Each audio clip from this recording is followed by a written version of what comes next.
بسم اللہ الرحمن الرحیم۔ شروع اللہ کے نام سے جو بڑا مہربان نہایت رحم والا ہے۔ السلام علیکم۔ حضرت جابر رضی اللہ تعالیٰ عنہ کہتے ہیں کہ رسول اللہ صلی اللہ علیہ وآلہ وسلم نے فرمایا، اپنی امت کے بارے میں جن دو چیزوں سے بہت زیادہ ڈرتا ہوں، ان میں سے تو ایک خواہش نفس ہے، دوسری تاخیر عمل اور نیکیوں سے غفلت کے ذریعے درازی عمر کی آرزو ہے۔ پس نفس کی خواہش جو حق کے مخالف اور باطل کے موافق ہوتی ہے،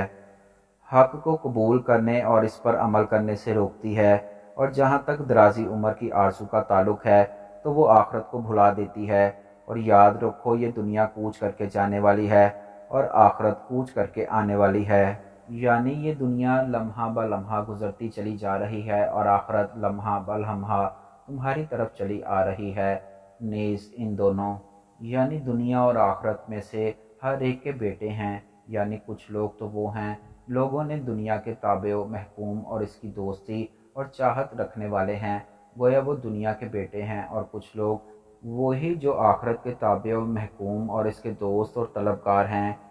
گویا وہ آخرت کے بیٹے ہیں۔ لہٰذا اگر تم سے یہ ہو سکے کہ تم دنیا کے بیٹے نہ بنو تو ایسا کرو، یعنی ایسے کام کرو، ایسے راستے پر چلو کہ دنیا کا دعویٰ تم پر نہ چل سکے، اور اس کی اتباع اور فرما برداری اور اس کی محبت اور چاہت کے دائرے سے نکل کر آخرت کی تابع و محکوم اور اس کے طلبگار بن جاؤ، کیونکہ تم آج دنیا میں ہو جو دارالعمل عمل کرنے کی جگہ ہے، جہاں عمل کا حساب نہیں لیا جاتا۔ پس اس موقع کو غنیمت جانو اور اجل آنے سے پہلے عمل کر لو، جبکہ تم کل آخرت کے گھر میں جاؤ گے تو وہاں عمل کرنے کا کوئی موقع نہیں ملے گا، بلکہ وہاں صرف محاسبہ ہوگا۔